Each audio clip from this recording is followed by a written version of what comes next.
Hey guys, so today you and I are going to talk about junior developers and asking for help. So let's get into it. Now this is not going to be a video about, well, the question in question basically was quite different from, well, a little bit different at least, from what you probably expect. But basically the question was, Frederick, would you ask a junior developer for help if you got stuck or if, with a program basically?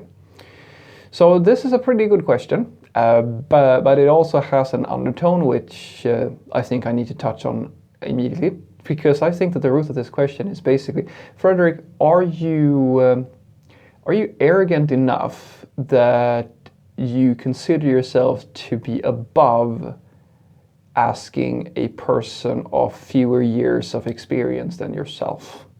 Because that's basically what the root of this question is. And I don't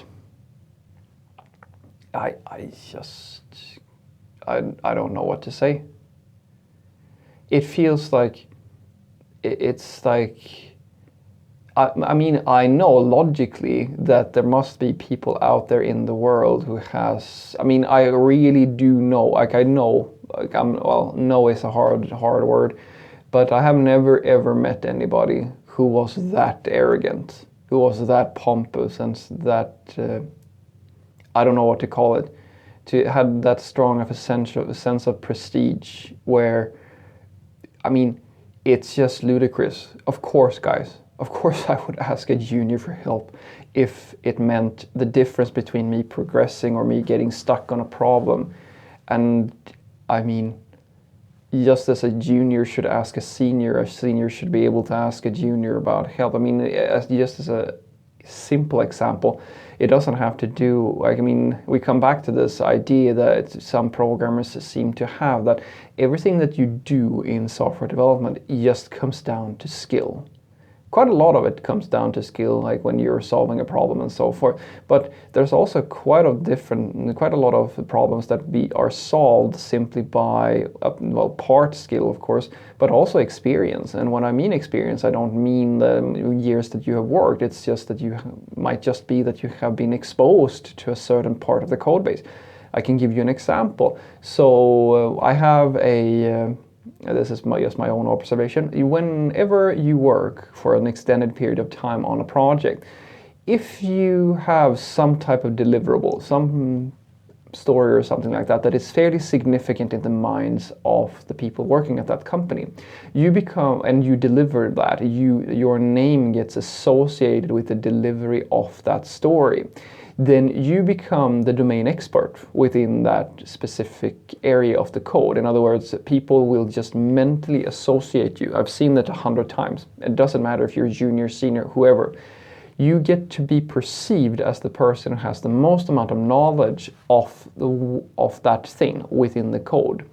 And what very naturally happens is that people will keep on coming to you for the same thing, which further embeds your expertise within that field or within that area of the code. This is how you become in charge, like unofficially in charge of something. And that, my friend, means that this is for everybody. It doesn't matter if you're a junior or a senior, as I said. So if I'm going to start working on something where I know that there is someone with bigger, like a deeper domain knowledge than me, I will ask that person. I mean, it will save quite a lot of time if they give me just an introduction to, okay, these are the things that you need to think about. These decisions were made and so forth. Because if I have a question, why wouldn't my junior be able to tell, like a junior coworker, why wouldn't they be able to tell me? Like if they've already worked on the code, I've never touched this code before. Sure, I can dive in and I can reverse engineer things and so forth, and I can really read things through, and I will, of course, but it's kind of like having a guide, having somebody just tell me, oh yeah, okay, these are the things that you need to know. Of course I'm going to ask for help.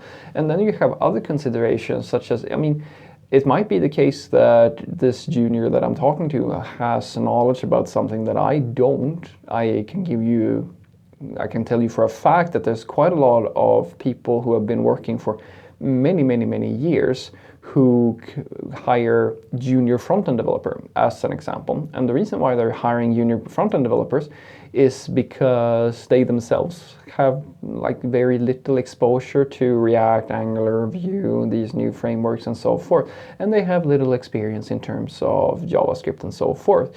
And I mean, it's all relative, right? The amount of years you've spent working in IT is not equal to that you're just better at everything there is to know about that thing. I had a similar experience when I was teaching martial arts back in the day. I think I was 19, I was traveling around Sweden a little while, and I was teaching martial arts. And one of the first things that I had to, well, it wasn't for every session or like every workshop that I held, but I needed to deal with, I mean, yes, you can imagine, I'm coming to a place of work. And it's not their choice, like the people working there, this wasn't necessarily their choice to come and see me to teach them about security and so forth and so forth.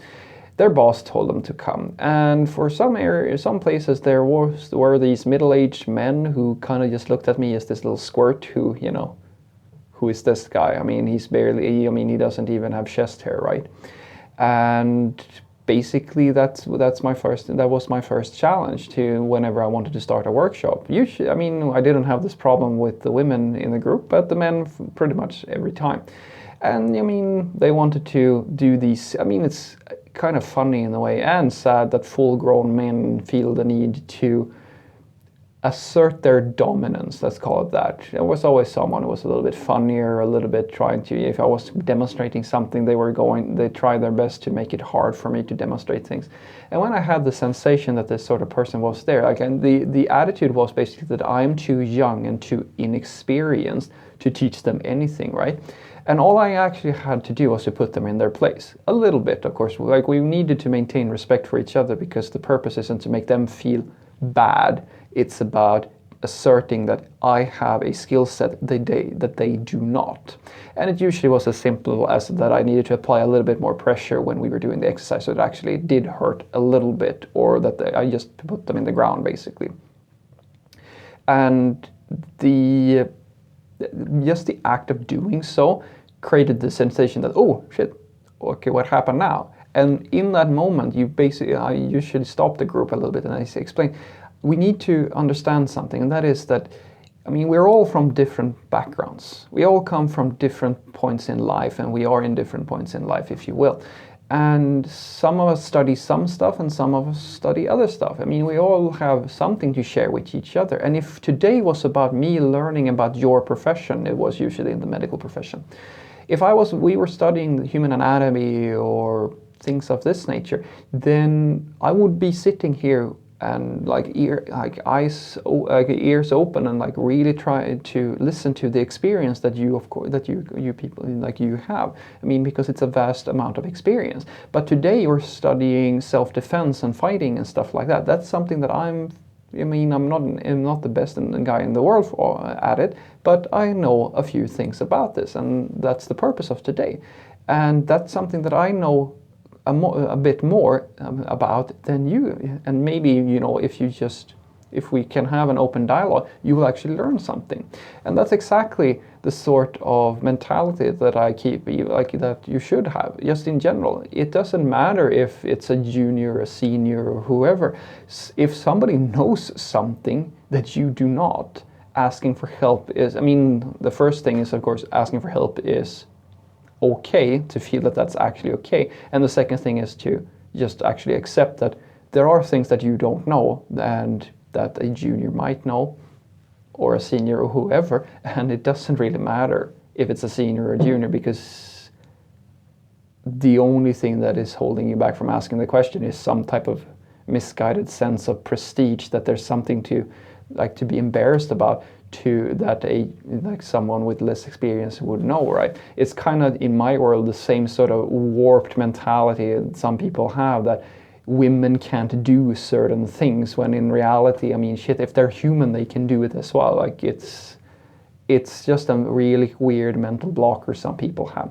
So what I want you to take away from this is basically that, no, I would never ever get to a point. I have never been at a point where I've considered that, oh no, I can't go and talk to this person because they're a junior and I'm supposed to be a little bit more experienced, so I can't talk to them. It's just in my world, it's like the most arrogant and pompous thing a person can do. If you get to a point where you think that you're simply above like not knowing something, or that somebody with less experience than you cannot contribute to your understanding of something, then I respect you less as a person. You might be a genius, but I think that is, it's like the complete opposite of being open to learning and continuously improving your skill set. And I think that's a very destructive behavior for yourself. And I think that a person who does this sort of thing should do a fair bit of soul searching and really figure out what their value system is. Have a great day.